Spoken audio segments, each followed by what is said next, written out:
This new lesson. कैसे हैं आप सभी? तो हमारा जो पेपर चल रहा है 2020 का GS3 का, वो आज ख़त्म हो जाएगा। तो हमारे पास 5 क्वेश्चन हैं आज, पाँचों लॉन्ग आंसर हैं। तो जो मॉडल आंसर लिखे हुए हैं फ्रेंड्स, मैं आपको वो बताऊंगा। इसमें कैसे मॉडल आंसर में कैसे एडिशन हो सकता है वो भी बताऊंगा आपको। पहला क्वेश्चन देखते हैं। पहला क्वेश्चन है हमारा कि give short comments on AYUSH, AIDS and कोविड-19। ऐसे क्वेश्चन बहुत अच्छे होते हैं जिनमें पार्ट्स दिए होते हैं, क्योंकि जब आप पार्ट्स में आंसर करते हो तो नंबर मिलने के ज़्यादा चांसेस होते हैं। ठीक है। और अगर आपको कोई क्वेश्चन दूसरा भी आता है तो भी आप उसके पॉइंट्स बना के लिखें, उसको पार्ट्स में डिवाइड कर दें, तो एग्जामिनर जो नंबर उसमें कंपेरेटिवली ज़्यादा देता है। तो पहला क्वेश्चन क्या है, ये शॉर्ट कमेंट देना है हमको आयुष, एड्स और कोविड-19 पे। तो ये देखते हैं। जैसे आपको पता है आयुष क्या होता है, आयुर्वेदिक योगा, यूनानी, आयुर्वेदा, योगा एंड नेचुरोपैथी, यूनानी, सिद्धा एंड होम्योपैथी। तो ये आयुष जो होता है, जो जैसे एक सिस्टम ऑफ मेडिसिन चलता है एलोपैथी, तो एलोपैथी से जो अलग है वो सब ये हैं।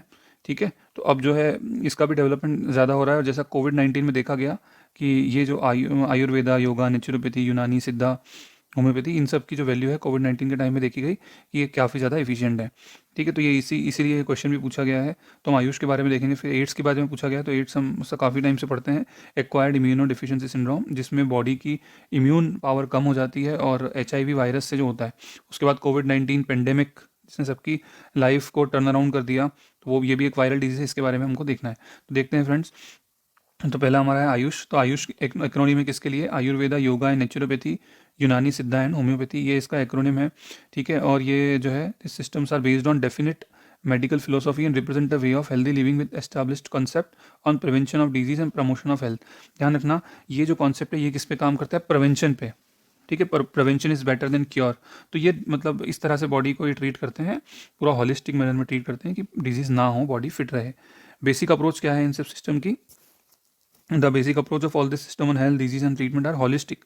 ये एक पूरी बॉडी पे काम करते हैं, ऐसा सिम्टोमेटिक नहीं होता। जैसे एलोपैथिक है ना, सिम्टोमेटिक है कि सिर दुखा तो उस पर काम कर दिया। अब आप देखेंगे कि हमारी बॉडी में फीवर है, तो कोई हमको वायरल वायरल कुछ हुआ या हमको फीवर आया, तो वो एक तरह से बॉडी, अगर फीवर नहीं आएगा तो वो बॉडी को और नुकसान है, तो वो फीवर का इलाज करती है एलोपैथी। जबकि जो बाकी ये जो आयुर्वेदा, योगा है, ये सब क्या करता है, वो कॉज पे काम करती हैं कि ये वायरल हुआ है तो क्यों डिजीज़ हुई है। ठीक है। हम जब पैरासीटामोल खाते हैं, जैसे हमको कोई वायरल वायरल डिजीज़ हुई, हमको बुखार आया, हमने पैरासीटामोल खाई, तो वो पैरासीटामोल ने सिर्फ फीवर का इलाज किया, उसका वायरस का इलाज नहीं किया। ठीक है। वायरस तो हमारी बॉडी में अपने आप जो एंटीबॉडीज़ बनी और अपने आप जो ठीक हो गई, जैसे कोविड-19 में भी हुआ था।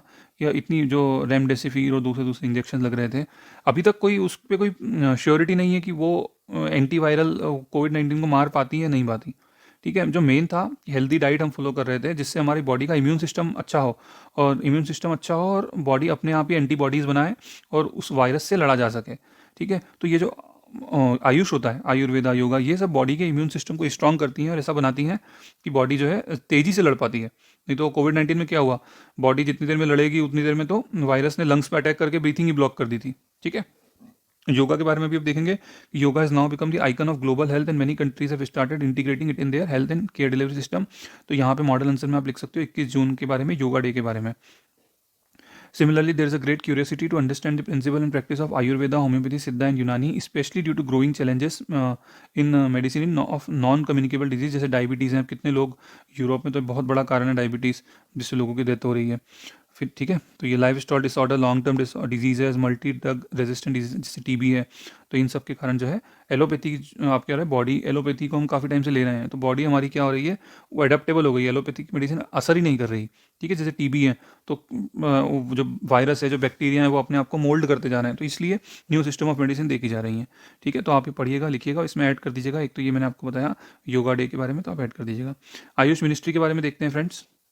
तो पहले क्या था, department of Indian systems of medicine homeopathy था, 1995 में बना, under the ministry of health and family welfare. ठीक है। उसके बाद इसको Indian system of medicine and homeopathy को ही बाद में क्या नाम दे दिया, department of Ayurveda, yoga and naturopathy. मतलब इस मिनिस्ट्री के अंडर एक डिपार्टमेंट आ गया।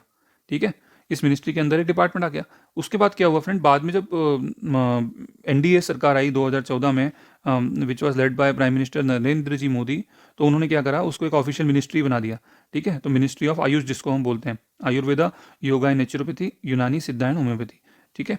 ठीक है, तो ये हमारा आंसर हो गया, एक पार्ट हो गया। एड्स के बारे में देखेंगे, फुल फॉर्म आपको पता होना चाहिए, एक्वायर्ड इम्यून डेफिशिएंसी सिंड्रोम। ठीक है, तो इसमें क्या होता है फ्रेंड कि HIV वायरस से होता है और इसमें बॉडी की इम्यून सिस्टम बहुत ज़्यादा खराब हो जाती है, छोटी छोटी डिजीज से भी नहीं लड़ पाता। तो HIV वायरस का जो आखिरी स्टेज होता है वो एड्स ही होता है। ठीक है, तो AIDS is usually the last stage of HIV infection, stage where the body can no longer defend itself and thus spawns various diseases. AIDS when untreated leads to death. Symptom क्या है? Fever, muscle and joint pain, chill, headache, sore throat, night sweat, red rashes, तो बहुत सारे symptoms है friend. और mainly तो वही है कि जब आपकी इम्यून सिस्टम एकदम काम करना, छोटी डिजीज़ भी है, आपको कोई सी भी ठीक ही नहीं हो रही, तो आपको उस टाइम एड्स का टेस्ट होता है, जिसको हम बोलते हैं एलिसा। ये भी नोट्स में नहीं लिखा है, तो आप इसमें ऐड करें। ठीक है, this are just the model answer, मैं आपको समझा रहा हूँ, पर आप इसमें एडिशन करें। ठीक है, थोड़ा स्पून फीडिंग से थोड़ा सा बचें। ठीक है, यहाँ पे काफ़ी कुछ, जैसे इन इन आंसर्स में मैंने थोड़ा छोड़ा है, बाकी जो पहले आंसर है उसमें तो पूरा पूरा लिखा हुआ है। ठीक है, तो यहाँ पे आप थोड़ा सा ऐड ऑन कर लीजिएगा। ऐसा ट्रीटमेंट देखेंगे तो देयर इज़ नो स्पेसिफिक और परफेक्ट क्योर फॉर एड्स, लेकिन अगर आप टाइम पे डायग्नोसिस कर देंगे, दवाइयाँ बराबर लेंगे, तो आप एक काफ़ी जो है, जिसको एड्स होता है वो काफ़ी लंबी ज़िंदगी जी सकता है, अच्छी ज़िंदगी जी सकता है। और जो मेडिसिन होती है उनको हम क्या बोलते हैं? Anti retroviral therapy.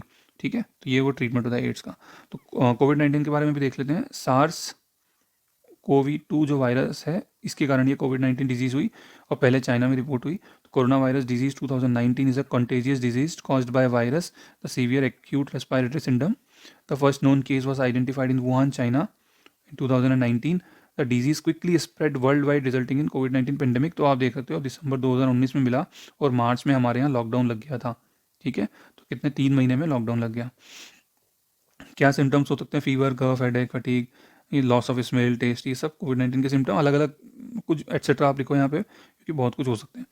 तो कोविड-19 टेस्टिंग मेथड में एक जो मेथड है RT-PCR, reverse transcriptase polymerase chain reaction. ध्यान रखना, क्योंकि जो वायरस होता है कोविड-19 का, वो एक RNA वायरस होता है, और RNA से जब DNA हम बनाते हैं तो उस प्रोसेस को कहते हैं ट्रांसक्रिप्शन। तो ये सब, ये जितने भी मेथड्स हैं ना, सब उसी पे बेस्ड हैं, RNA से DNA बनने की प्रोसेस पे। तो real time reverse transcription, polymerase chain reaction, और एक ट्रांसक्रिप्शन मीडिएटेड एम्प्लीफिकेशन होता है, और एक RT लैम्प टेस्ट होता है, जो जो वो नेसोफेरिंगल स्वैब जो होता है, जो नाक से हम सीरम लेते हैं, तो वहाँ पे जो है उससे ये टेस्ट किया जाता है। कुछ बहुत सारी कोविड-19 वैक्सीन भी बनी है, कोवैक्सीन, स्पुतनिक, कोविशील्ड, ये सब। तो ये जो है, ठीक है, और ये country distributed in various country which have initiated mass vaccination campaigns. Other preventive measure include physical और सोशल डिस्टेंसिंग, क्वारंटाइन, जिसको हो जाता है उसको क्वारंटाइन करते हैं, आपको पता ही है, ventilation of indoor spaces, covering coughs and sneezes, hand washing, keeping unwashed hand away from the face. उसके अलावा फ्रेंड क्या है कि फेस मास्क आप यूज़ कर सकते हैं, जिससे कि डिजीज़ और ज़्यादा फैले ना। ठीक है, तो ये हो गया। अगला क्वेश्चन है हमारा फ्रेंड्स कि हमको बताना है, analyse the social dimensions of Indian space programmes. Analyse the social dimensions of Indian space programme. तो ध्यान रखना, एक तो इंडियन स्पेस प्रोग्राम होता है, उनकी साइंटिफिक डायमेंशंस होती हैं, पर किस तरह से इंडिया की जो स्पेस प्रोग्राम है वो एक रूरल इंसान या एक जनरल, एक आम आदमी के किस तरह से काम में आ रही है, सोशल सामाजिक जीवन में किस किस तरह से बदलाव ला रही है इंडियन स्पेस और प्रोग्राम, तो वो हमको बताना है।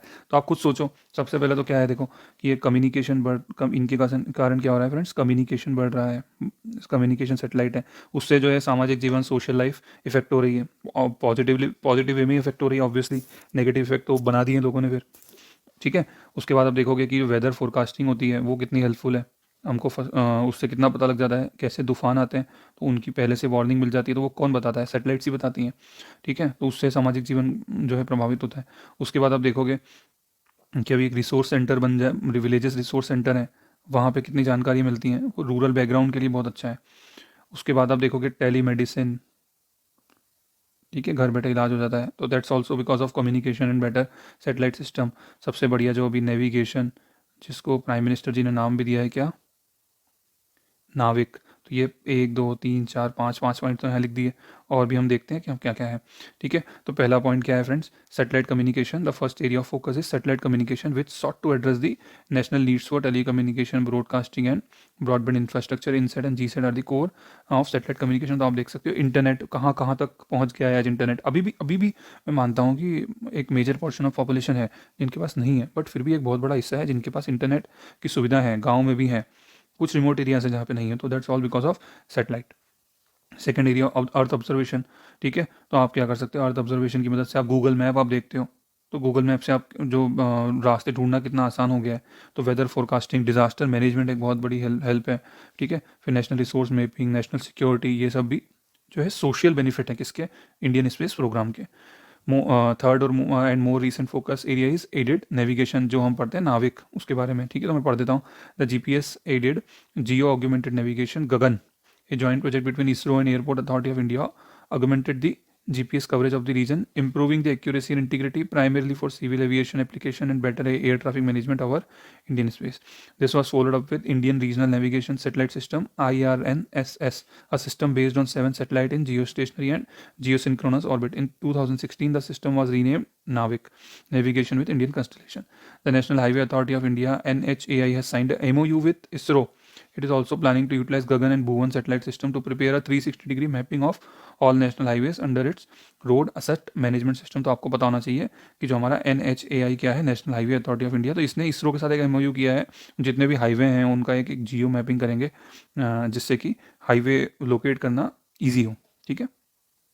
उसके बाद देखिए आप कि जो मिशन जाते हैं चंद्रयान पे, मंगलयान पे, तो इनका ऐसा नहीं है कि कोई एक साइंटिफिक ऑब्जेक्टिव ही पूरा हो रहा है। बाकी ये देखो आप कितने लोगों को मोटिवेट भी करते हैं, कितने स्टूडेंट्स को साइंस पढ़ने के लिए मोटिवेट करते हैं, और उनके जब वो साइंस पढ़ते हैं तो उनके अंदर एक रैशनल थिंकिंग डेवलप होती है फ्रेंड्स, ठीक है। उसके बाद जब ये इस तरह के मिशन होते हैं तो एक अलग, जैसे आज लोग बोलते हैं कि अर्थ पे पॉपुलेशन बढ़ रही है, तो हम कल को ऐसी नई जगह ढूंढी जा रही है जहाँ पे रह सकें। तो ये एक वहाँ से भी इस तरह के रिसर्च होते हैं, तो ये भी तो एक सोशल एंगल है, वहाँ पे भी तो इफेक्ट हो रहा है, ठीक है। और ये स्टार्टअप नए नए बनते हैं। आप स्पेस एक्स देखेंगे, एलन मस्क, तो ये स्पेस रिलेटेड स्टार्टअप है, सबसे बड़ा जो कंपनी बन गई है ग्लोबली। तो it will promote startup manufacturing and demand of skill labour force. तो एक नया सेक्टर बनेगा तो ऑब्वियसली इंप्लॉयमेंट भी बढ़ेगा। और आपको पता होना चाहिए कि भारत में अभी सबसे बड़ी प्रॉब्लम, या ग्लोबली अभी सबसे बड़ी प्रॉब्लम है, तो वो क्या है फ्रेंड्स, अनएम्प्लॉयमेंट है। डिजास्टर मैनेजमेंट सपोर्ट तो अभी हमने देखा। Space technology for governance and development, अब स्पेस टेक्नोलॉजी देखिए अब गवर्नेंस में भी बहुत ज़रूरी है, ठीक है। सैटेलाइट की मदद से कितना जो एजुकेशन, हेल्थ टेलीमेडिसिन के बारे में मैंने आपको बताया, ठीक है। तो किस तरह से वो लोकेशन ट्रैक हो जाती है, कहाँ पे है, फिर कितनी देर में काम हुआ, सब कुछ हुआ, तो वो भी गवर्नेंस में हेल्प करता है जो सैटेलाइट सिस्टम्स है, ठीक है। फिर PM आवास योजना है, तो वहाँ पे जो है स्पेस टूल्स का बहुत यूज़ लिया गया। जो रिवर क्लीनिंग है, मिशन गंगा, वहाँ पे डिजिटल इंडिया, प्रधानमंत्री कृषि सिंचाई योजना, तो ये सब जो है without the help of Indian space programme बहुत मुश्किल आएगी इन सब में, ठीक है। विलेज रिसोर्स सेंटर के बारे में आपको पहले ही बताया मैंने। To provide the space based services directly to the rural area, ISRO has launch the village resource centre programme in association with NGO trust and state central agency. The focus area like agriculture, horticulture, fishery development etcetera. इसके साथ ही हम, ऐसा नहीं है कि सिर्फ अपना use कर रहे हैं, हमारी एक पॉलिसी है नेबरहुड फर्स्ट पॉलिसी। तो उसमें जो है, जो हमारी सार्क कंट्रीज़ हैं, पाकिस्तान को छोड़ दें, बाकी जो नेपाल, भूटान, बांग्लादेश, इस तरह इंडोनेशिया, बीम्स्टेक कंट्री हैं, उनको भी हम हेल्प कर रहे हैं। तो वहाँ पे भी एक हमारी डिप्लोमेसी होती है, सॉफ्ट डिप्लोमेसी। तो हमको जो नेबरहुड, जो हमारे रिश्ते हैं, वो भी अच्छे होते हैं। इसके अलावा फ्रेंड्स कुछ चैलेंजेस भी हैं। चैलेंजेस क्या हैं कि अभी हम बहुत सारा सामान जो है, जैसे कि ट्रांसपोंडर है, वो बाहर से क्या करते हैं, इंपोर्ट करते हैं। बहुत सारे लोग हैं जो अभी भी जो डिजिटल डिवाइड बनी हुई है, डिजिटल डिवाइड मतलब इंटरनेट होना और ना होना। तो ऐसे कितने लोग हैं जिनके पास अभी भी इंटरनेट नहीं है। हमको ज़रूरत है अभी आर्टिफिशियल इंटेलिजेंस में काम करने की, ठीक है। फिर हमारे जो भी ये स्टार्टअप इंडिया, स्किल इंडिया, ये स्मार्ट सिटीज़ मिशन है, जो अभी भी इनमें ग्रोथ हो रही है, बट अभी भी स्कोप है, ठीक है। तो ये सब था हमारा। अगला क्वेश्चन देखेंगे फ्रेंड, कि हमारा अगला क्वेश्चन है कि क्या नेशनल एनर्जी पॉलिसी होती है एक। नेशनल एनर्जी पॉलिसी मतलब कितनी हम एनर्जी, कहाँ से हम एनर्जी लेंगे, किस सोर्स से एनर्जी बनाएंगे, कितने में बेचेंगे, सब ये सब नेशनल एनर्जी पॉलिसी के अंदर आता है। तो आपको ये बताना है कि ऐसे कौन से सामाजिक फैक्टर्स हैं, कौन से सोशल फैक्टर्स हैं जो उसको इफेक्ट करते हैं, जिनको ध्यान में रख के पॉलिसी बनाई जाती है, तो वो हमको बताना है, ठीक है। तो हम बताएंगे अभी। देखो, एक तो क्या होता है फैक्टर, कि सबसे पहले तो जो एनर्जी मिल रही है वो थोड़ी सी सस्ती होनी चाहिए, वो एफोर्डेबल होनी चाहिए, ठीक है। पता लगे आपने किसी ऐसे न्यूक्लियर एनर्जी से बना दिया आपने, या रिन्यूएबल एनर्जी, सोलर एनर्जी बना रहे हो, महंगी होती है, बेचारा गरीब आदमी तो ले ही नहीं पा रहा, ठीक है। आपने तो एक पॉलिसी बना दी, पूरे देश में सिर्फ सोलर एनर्जी आएगी, ठीक है, विंड एनर्जी आएगी, महंगी है, ले ही नहीं पा रहा गरीब आदमी तो एनर्जी कैसी होनी चाहिए फ्रेंड, अफोर्डेबल होनी चाहिए। दूसरी, सस्टेनेबिलिटी होनी चाहिए उसमें, ठीक है। ऐसा नहीं होना चाहिए कि आपने बोल दिया कि अब सिर्फ कोल यूज़ होगा, कोल तो हमेशा थोड़ी रहेगा, तो नहीं रहेगा, तो फिर सस्टेनेबिलिटी का ध्यान रखना पड़ता है। उसके बाद एनर्जी की सिक्योरिटी होनी चाहिए कि हमारे देश में बने, ठीक है, हमको इंपोर्ट ना करना पड़े। उसके बाद वो जो एनर्जी आ रही है उससे, उसका मतलब उससे जो इकोनॉमिक ग्रोथ भी होने चाहिए, तो ये सब कुछ फैक्टर्स हैं, सोशियो पॉलिटिकल फैक्टर, जो हमको ध्यान में रखते हैं, हम डिटेल में इनको हम देखते हैं। तो देखो, access at affordable price, considering poverty and deprivation in India, access to energy for all at affordable prices is of utmost importance. We are yet to provide electricity to nearly 304 million people and clean cooking fuel to nearly 500 million people, which still depend on biomass. Policy aims to ensure that electricity reaches every household and proposes to provide clean cooking fuel to all within a reasonable time, while it is envisaged that financial support will be extended to ensure merit consumption to the vulnerable section. Competitive prices will drive affordability to meet the above aims. अब देखो, इसमें आप देखो कि अभी भी कितने लोग हैं जो चूल्हे पे खाना बनाते हैं, जिनको एक गैस नहीं मिल पा रही, तो हमको उनका भी ध्यान रखना है, हमको गरीब आदमी का भी ध्यान रखना है। वैसे कितनी स्टेट में फ्री इलेक्ट्रिसिटी कर दी गई है, तो ये उसी के लिए कदम है। लेकिन फिर भी जो लॉन्ग टर्म जो चीज़ है वो क्या है कि जो एनर्जी का जो यूनिट है, यूनिट होता है किलो वाट आर, ये जो एक यूनिट बिजली है वो इतनी सस्ती हो कि किसी को हमको सब्सिडी देने की ज़रूरत ही ना पड़े, वो खुद ही खरीद ले। ठीक है, तो एक तो ये, उसके बाद इम्प्रूव्ड सिक्योरिटी एंड इंडिपेंडेंस। तो improved energy security normally associated with reduced import dependence is also an important goal of the policy. Today, India is heavily dependent on oil and gas imports while also importing coal. Insofar as imports may be disrupted, they undermine energy security of the country. Energy security may be enhanced through both diversification of the sources of imports and increased domestic production. Given the availability of domestic reserves of oil, coal, and gas, the prospects of their exploitation and competitive prices, there is a strong case of reduced dependence on import. तो ये देखो, आप ध्यान रखना कि अभी भी हम कितना कोल मंगवाते हैं। जब 1991 में हमने हमको कितना, सिर्फ 1 या 2 हफ्ते का हमारे पास कोल ऑयल मंगवाने का पैसा था, तो अगर मान के चलो कि हम खुद ही एनर्जी बना लेते हैं तो हमारा कितना पैसा बच जाता। अभी आप देखेंगे कि अभी भी जो रशिया यूक्रेन वॉर हो रही है, वहाँ पे भी हमको कितनी प्रॉब्लम आ रही है, पूरे ग्लोबली प्रॉब्लम आ रही है। ठीक है, तो हमको ये आप अपने पॉइंट्स में लिख सकते हो कि क्यों हमको एनर्जी सिक्योरिटी और इंडिपेंडेंस की ज़रूरत है। क्योंकि आप रशिया यूक्रेन का एग्जाम्पल दो, 1991 का एग्जाम्पल दो, ठीक है, तो इसलिए वो चीज़ तो ध्यान में रखनी चाहिए। उसके बाद आप गोल ऑफ सस्टेनेबिलिटी, तो वो सस्टेन होना चाहिए, लॉन्ग लास्टिंग होना चाहिए। जैसे कि फॉसिल फ्यूल हैं, कोल हैं, तो ये हमेशा नहीं रहेंगे और ये ख़त्म हो जाएंगे। तो इसलिए हमको एक कैसा होना चाहिए, सस्टेनेबिलिटी होनी चाहिए। जब जो क्लाइमेट भी इफेक्ट हो रहा है तो वो भी देखना है। तो इसलिए आज हम कहाँ शिफ्ट हो रहे हैं, रिन्यूएबल एनर्जी की तरफ शिफ्ट हो रहे हैं। उसके बाद क्या है हमारा कि उससे रैपिड इकोनॉमिक ग्रोथ होनी चाहिए। अब एनर्जी ऐसा नहीं है कि उसका इस तरह से सप्लाई होना चाहिए, उसकी जो डिस्ट्रीब्यूशन इस तरह से होना चाहिए कि वो इंडस्ट्री को, और जो छोटी इंडस्ट्री, बड़ी इंडस्ट्री, उनको एक ईजिली मिले। ठीक है, और वो इकोनॉमिक ग्रोथ में क्या हो, अपना पार्ट दे। तो ये भी एक फैक्टर है। अब आप देखेंगे कि ये जो चारों गोल हैं, ये आपस में इनमें एक सिनर्जी होनी चाहिए। सिनर्जी मतलब ये मिलजुल के चलने चाहिए। जैसे कि अगर हम एक गोल लेते हैं कि अफोर्डेबल, फिर दूसरा ले लो आप सस्टेनेबिलिटी, और तीसरा आप ले लो एनर्जी सिक्योरिटी। अब आप सस्टेनेबिलिटी और एनर्जी सिक्योरिटी का जो गोल है, अगर आप रिन्यूएबल सोर्स लाते हो तो रिन्यूएबल सोर्स जब आप ले आओगे तो ये दोनों गोल पूरे हो जाएंगे। लेकिन जो तीसरा है अफोर्डेबल, इसमें प्रॉब्लम आ जाएगी। क्यों? क्योंकि रिन्यूएबल एनर्जी आज भी महंगी है।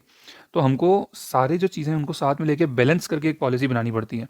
ठीक है, तो आज हमको क्या ज़रूरत है, हमको रिन्यूएबल एनर्जी में रिसर्च एंड डेवलपमेंट की ज़रूरत है, जिससे कि क्या होगा, हमारी जो एनर्जी है वो एनर्जी सिक्योरिटी भी मिलेगी, सस्टेनेबिलिटी भी मिलेगी और अफोर्डेबल भी हो जाएगी। अगर हम solar energy, wind energy, tidal energy, जितने भी रिन्यूएबल सोर्सेस ऑफ एनर्जी हैं इंडिया में, उनकी भरपूर मात्रा है। आप इंडियन सोलर अलायंस का एग्जांपल भी दे सकते हो। तो हम अगर उसमें रिसर्च एंड डेवलपमेंट करेंगे, R&D पे ध्यान देंगे, और वो अगर अफोर्डेबल हो जाएगी तो हमारा बहुत जो है, हमारी पॉलिसी बहुत अच्छी बन सकती है। ठीक है, सारे गोल्स अचीव हो सकते हैं। ठीक है, तो ये मैं नोट शेयर कर दूंगा, आप इसको एक बार रीड कर लीजिएगा। आप अपने वर्ड्स में भी लिख सकते हो। उसके बाद अगला क्वेश्चन है हमारा कि जो बायोडाइवर्सिटी होती है उसको सबसे ज़्यादा खतरे क्या हैं वो बताना है। तो बायोडाइवर्सिटी क्या होता है फ्रेंड, जितने भी ये फ्लोरा, फोना, प्लांट हैं और एनिमल लाइफ है, कितनी स्पीसीज़ हैं, कितनी रिचनेस है, तो वो सभी बायोडाइवर्सिटी होती है। ठीक है, आपने देखा होगा कि बहुत सारे एरियाज़ कैसे होते हैं, जैसे हिमालयज़ है और भी जैसे वेस्टर्न घाट हैं, तो these are all hot spots. Hot spots क्या होते हैं, जहाँ पे बहुत ज़्यादा बायोडाइवर्सिटी है और वो खतरे में भी है। ठीक है, तो बायोडाइवर्सिटी क्या होता है, represent the diversity and richness of life. Biodiversity is in peril, danger में है, जिससे कि लाइफ अगर अगर वो ख़त्म हो गई तो लाइफ एग्जिस्ट नहीं करेगी। आप एग्जांपल दे सकते हैं कि जो चीता इंडिया में एक्सटिंक्ट हो गया था, अब फिर से लाया गया है उसको, कहाँ से, नाइजीरिया से।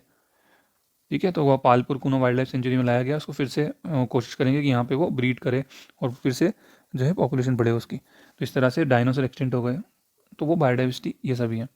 अब क्या थ्रेट है, चेंजेस इन क्लाइमेट, जो क्लाइमेट चेंज हो रहा है। ठीक है, तो वो टेम्परेचर बढ़ रहा है, तो आप देखेंगे कि पहले हमको हाउस स्पैरो दिखती थी, तितलियाँ दिखती थी, तो वो क्लाइमेट चेंज अब तो दिखती नहीं है। चेंजेस इन हैबिटेट, तो वो जो हैबिटेट है वो डिफॉरेस्टेशन हो रहा है, इंडस्ट्री बन रही है, तो उनकी जो रहने की जगह है वो छोटी होती जा रही है। अब वो छोटी होती जा रही है, जैसे डायनासोर, तो वो क्यों एक्सटिंक्ट हुआ, उनकी रहने की जगह छोटी हो गई। ठीक है। पॉल्यूशन एंड न्यूट्रिएंट लोडिंग, तो आप देखेंगे कि वो नदी में ही हम जो वेस्ट फेंक देते हैं, तो उससे क्या हो जाता है, यूट्रोफिकेशन हो जाता है, अलगी की ग्रोथ हो जाती है। तो अलगी ग्रोथ होने से दूसरे जो प्लांट्स हैं, ऑक्सीजन की जो डिजॉल्व ऑक्सीजन है वो कम हो जाती है, क्यों, क्योंकि अलगी वो ले लेती है ऑक्सीजन इस तरह से। तो वहाँ पे वो बहुत ज़्यादा फ़र्क आ रहा है, तो वहाँ पे प्लांट स्पीसीज़ को नुकसान हो रहा है। एलियन इन्वेसिव स्पीसीज़ आ जाती हैं। ठीक है, तो ये भी वही जो यूट्रोफिकेशन के कारण आ जाती है। तो इससे भी क्या होता है, एक ऐसी स्पीसीज़ होती है जो बहुत सारी दूसरी स्पीसीज़ को खा जाती है। ओवर एक्सप्लॉइटेशन हो रहा है। When a renewable resource is harvested to the point of diminishing returns, it is referred to as over exploitation. मतलब इतना ज़्यादा उसको कर दिया कि अब कोई रिटर्न उससे फिर अब उसका रिटर्न बनना वापस, और उसका जो मतलब आप निकाल रहे हो और वो बन रहा है, तो वो रेट पूरा डिसबैलेंस हो गया, तो उसको हम ओवर एक्सप्लॉइटेशन बोलते हैं। तो इससे भी क्या होता है फ्रेंड, बायोडाइवर्सिटी का लॉस हो रहा है। अब एक अगर इकोसिस्टम एक बैलेंस बना रहा है, जैसे कि आप देखेंगे कि हार्बीवोर होता है, फिर उसको वो प्लांट्स खाता है, फिर उसको हार्बीवोर को कार्निवोर खाता है। अब आप यहाँ तो पूरे जंगल ही काट दोगे, ठीक है, तो हार्बीवोर क्या खाएगा, और हार्बीवोर ही नहीं बचेगा तो फिर कार्निवोर क्या खाएगा। तो आप ये अगर वो घास जो काम की है थोड़ी सी ले लो, आप पूरा इसको एक्सप्लॉइट कर दोगे, तो फिर तो बैलेंस पूरा खराब हो जाएगा। ठीक है। तो एक महात्मा गांधी का भी कोट है, वो आप यहाँ लिख सकते हो कि there is everything in this world for one man's need, but there is nothing in this world for one man's greed. एक आदमी के लालच के लिए यहाँ कुछ भी नहीं है, उसकी ज़रूरत के लिए सब कुछ है। जो आखिरी आंसर है हमारा इस पेपर का, वो क्या है कि सॉइल फॉर्मेशन को क्या क्या फैक्टर्स अफेक्ट करते हैं। अभी सॉइल क्या होता है आपको पता होना चाहिए, कि जो मिट्टी होती है, जैसे आपने सुना होगा कि ऑलुवियल सॉइल होती है, एक आपकी रेड सॉइल होती है, लेटराइट सॉइल, ब्लैक सॉइल, ये सब होती है। तो ये सब अलग अलग होती हैं। जैसे अलुवियल सॉइल, नदी नदी के द्वारा जो मिट्टी लाई जाती है, कछारी मिट्टी जिसको बोलते हैं अलुवियल सॉइल, तो वो होती है। रेड सॉइल जो है बनती है जिसमें आयरन ऑक्साइड होता है। ब्लैक सॉइल जो लावा लावा चट्टानें होती हैं, इग्नियस रॉक होती है, उस जब वो उसकी वेदरिंग होती है तो ब्लैक सॉइल बनती है। और भी दूसरे दूसरे प्लांट्स के फैक्टर भी होते हैं, जैसे ब्लैक सॉइल में ह्यूमिडिटी होती है, थोड़ी गीली मिट्टी होती है वहाँ पे, तो ये वहाँ पे वो भी ह्यूमिडिटी का फैक्टर भी आ गया। ठीक है। टेम्परेचर होता है तो लेटराइट सॉइल बनती है, बहुत अच्छा खासा टेम्परेचर है, मेटामॉर्फिक रॉक बन रही है। तो ऐसे ही हमको फैक्टर बताने हैं कि क्या क्या फैक्टर हैं जो सॉइल फॉर्मेशन में मदद करते हैं। तो सबसे पहला पेरेंट मटेरियल, जैसे इग्नियस रॉक होगी तो ब्लैक सॉइल बनेगा, नदी के द्वारा मिट्टी लाई जाएगी तो एलुवियल सॉइल बनेगा। तो इस तरह से क्लाइमेट, मैंने आपको अभी बताया कि टेम्परेचर, अगर वो बारिश का ज़्यादा टाइम है तो एक अलग तरह की सॉइल बनेगी। ठीक है, उसकी वेदरिंग अलग होगी, और अगर वेदरिंग नहीं हो रही है तो अलग सॉइल बनेगा। ठीक है। फंक्शन ऑफ प्रेसिपिटेशन, नदी, अगर वो पानी ज़्यादा है तो एलुवियल सॉइल बनेगी। इस तरह से आप लिख सकते हो। The variability of precipitation affects the composition of soil. For example, areas with low rainfall and high evaporation rate have led to the accumulation of salts in the soil. The soil underlying tropical rainforest appear to be nutrient poor due to excessive leaching due to heavy rainfall. अब देखोगे कि अब क्या होता है, tropical rain forest जो है वहाँ पे इतना पानी आता है कि पानी के साथ जो न्यूट्रिएंट्स होते हैं वो भी नीचे चले जाते हैं। ठीक है। तो वो वहाँ पे सॉइल इफेक्ट हो गया। इस तरह से डेजर्ट में कितना ज़्यादा इवापोरेशन होता है, तो वहाँ के आप सॉइल देखोगे तो उसमें पानी तो सब इवापोरेट हो जाता है, सॉल्ट सॉल्ट बचते हैं, तो ये सॉल्ट, वहाँ की सॉल्ट क्वांटिटी ज़्यादा होती है। ठीक है।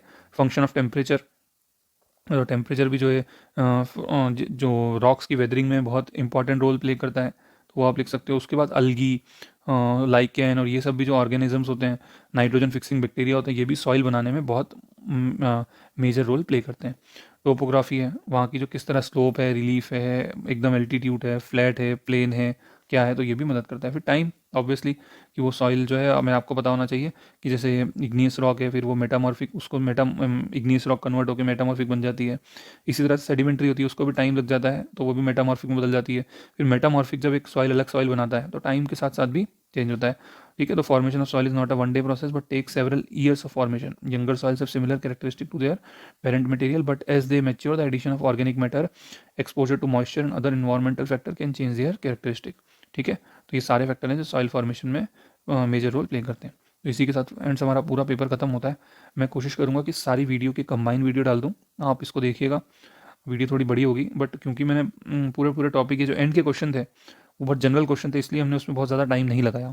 ठीक है। लेकिन बाकी जो क्वेश्चन थे जहाँ टाइम डिमांडिंग था, तो वहाँ पे हमने बहुत टाइम स्पेंड किया है, अच्छे समझाएं। एक क्वेश्चन मतलब पूरा टॉपिक ही समझाया गया है, तो आप उसको देखिएगा अच्छे से, आप अपने फीडबैक दीजिएगा। Okay friend, thank you so much.